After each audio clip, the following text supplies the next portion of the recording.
good afternoon, and welcome to the 28th installment of my reading of S. Morgenstern's classic, The Princess Bride. That night, Count Rugen and Prince Humperdinck began to torture Wesley. Count Rugen did the actual pain-inducing. The prince simply sat by, asking questions out loud, inwardly admiring the count's skill. The count really cared about pain. The whys behind the screams interested him fully as much as the anguish itself, and whereas the prince spent his life in physically following the hunt, Count Rugen read and studied anything he could get his hands on dealing with the subject of distress. "All right now," the prince said to Wesley, who lay in the great fifth-level cage. "Before we begin, I want you to answer me this. Have you had any complaints about your treatment thus far?" "None whatever," Wesley replied. And in truth, he had none. Oh, he might have preferred being unchained a bit now and then, and if you were to be a captive, you couldn't ask for more than he had been given. The albino's medical ministrations had been precise, and his shoulder was fine again. The food the albino brought had always been hot and nourishing, the wine and brandy wonderfully warming against the dankness of the underground cage. "You feel fit, then," the prince went on. "I assume my legs are a little stiff from being chained, but other than that, yes." "Good. Then I promise you this as God himself is my witness. Answer the next question, and I will set you free this night. But you must answer it honestly, fully, withholding nothing. If you lie, I will know, and then I'll loose the count on you." "I have nothing to hide," Wesley said. "Ask away." "Who hired you to kidnap the princess?" "It was someone from Gilder. We found fabric indicating as much on the princess's horse. Tell me that man's name and you are free. Speak." "No one hired me," Wesley said. "I was working strictly freelance, and I didn't kidnap her. I saved her from others who were doing that very thing." "You seem a reasonable fellow, and my princess claims to have known you many years, so I will give you, on her account, one last and final chance. The name of the man in Gilder who hired you. Tell me or face torture." "No one hired me, I swear." The count set fire to Wesley's hands. Nothing permanent or disabling. He just dipped Wesley's hands in oil and brought a candle close enough to set things bubbling. When Wesley had screamed, "No one! No one! No one! On my life!" a sufficient number of times, the count dipped Wesley's hands in water, and he and the prince left via the underground entrance, leaving the medication to the albino, who was always nearby during the torturing times, but never visible enough to be distracting. "I feel quite invigorated," the count said as he and the prince began to ascend the underground staircase. "It's a perfect question. He was telling the truth, clearly. We both know that." The prince nodded. The count was privy to all his innermost plans for the revenge war. "I'm fascinated to see what happens," the count went on. "Which pain will be the least endurable? The physical, or the mental anguish of having freedom offered if the truth is told, then telling it and being thought a liar?" "I think the physical," said the prince. "I think you're wrong," said the count. Actually, they were both wrong. Wesley suffered not at all throughout.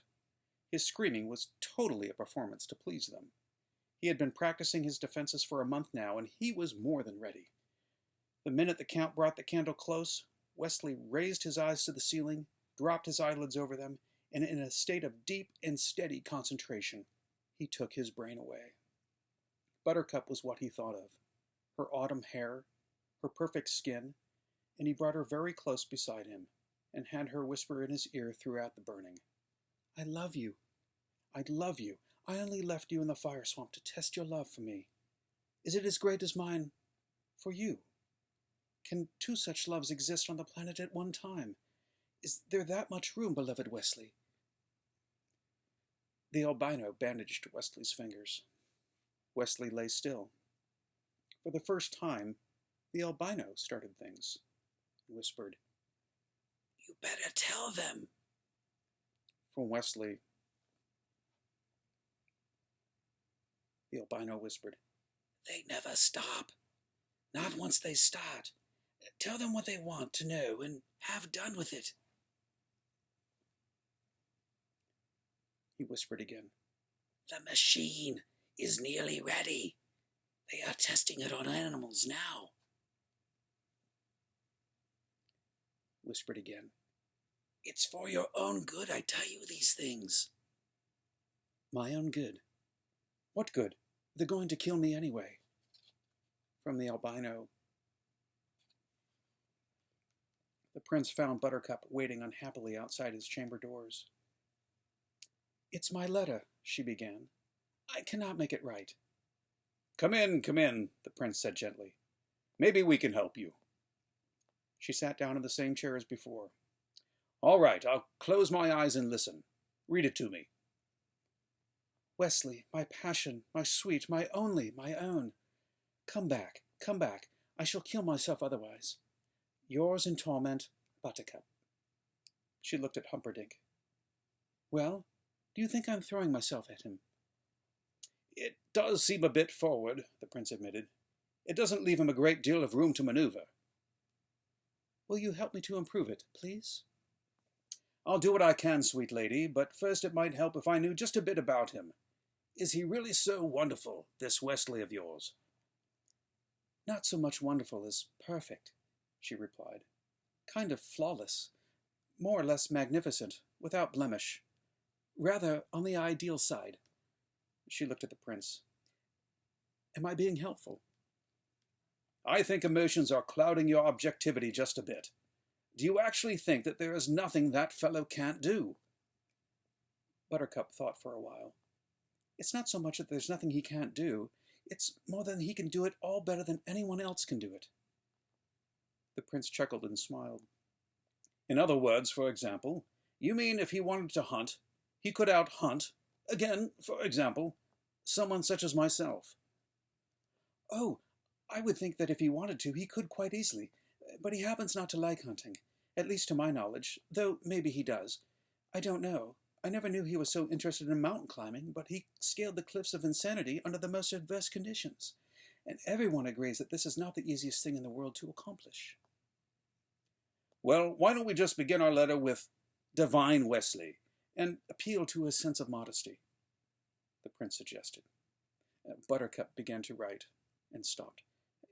Does divine begin with D-E or D-I? D-I, I believe, divine creature, the prince replied, smiling gently as Buttercup commenced the letter. They composed it in 4 hours, and many, many times she said, I could never get this through without you. And the prince was always most modest, asking little helpful personal questions about Wesley as often as was possible without drawing attention to it.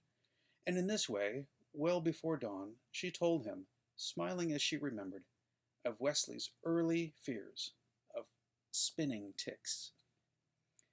And that night, in the 5th level cage, the prince asked, as he was always to ask, Tell me the name of the man in Gilda who hired you to kidnap the princess, and I promise you immediate freedom. And Wesley replied, as he was always to reply, No one, I was alone. And Wesley replied, No, I was alone, the whole time.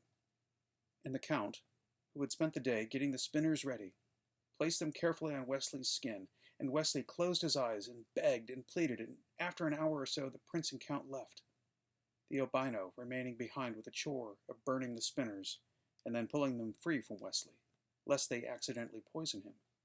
And on the way up the underground stairs to the ground level, the prince said, just for conversation's sake, Much better, don't you think? The Count, oddly, said nothing, which was vaguely irritating to Humperdinck because, to tell the absolute truth, torture was never all that high on his scale of passions, and he would just as soon have disposed of Wesley right then. If only Buttercup would admit that he, Humperdinck, was the better man. But she would not. She simply would not. All she ever talked about was Wesley. All she ever asked about was news of Wesley.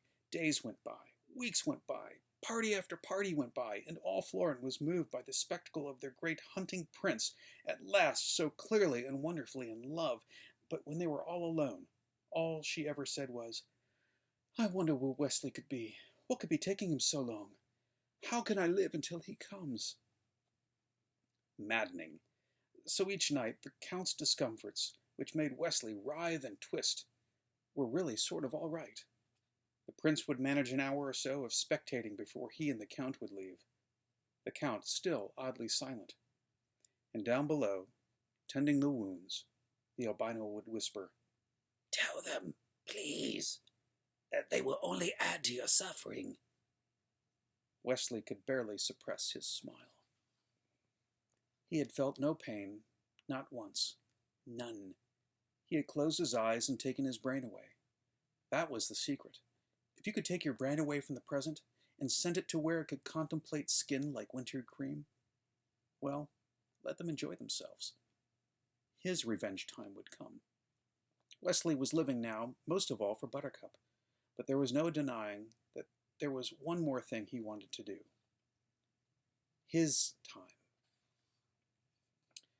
Prince Humperdinck simply had no time. There seemed to be not one decision in all of Florin that one way or the other didn't eventually come heavily to rest upon his shoulders. Not only was he getting married, his country was having its 500th anniversary. Not only was he noodling around in his mind the best ways to get a war going, he also had to constantly have affection shining from his eyes. Every detail had to be met, and met correctly. His father was just no help at all, refusing either to expire or stop mumbling. You thought his father was dead, and that was all in the fake-out, don't forget. Morgenstern was just edging into the nightmare sequence, so don't be confused. Anyway, his father was just no help at all, refusing either to expire or to stop mumbling and start making sense. Queen Bella simply hovered around him, translating here or there, and it was with a shock that Prince Humperdinck realized, just 12 days before his wedding day, that he had neglected to set in motion the crucial Gilder section of his plan. So he called Yellen to the castle late one night.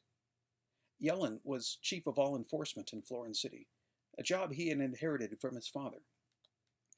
The albino at the zoo was Yellen's first cousin, and together they formed the only pair of non-nobles the prince could come close to even trusting. "Your Highness," Yellen said. He was small but crafty, with darting eyes and slippery hands.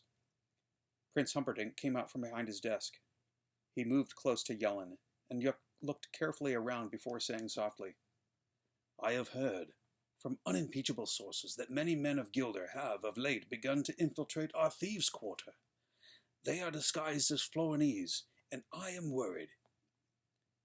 "I have heard nothing of such a thing," Yellen said. "A prince has spies everywhere."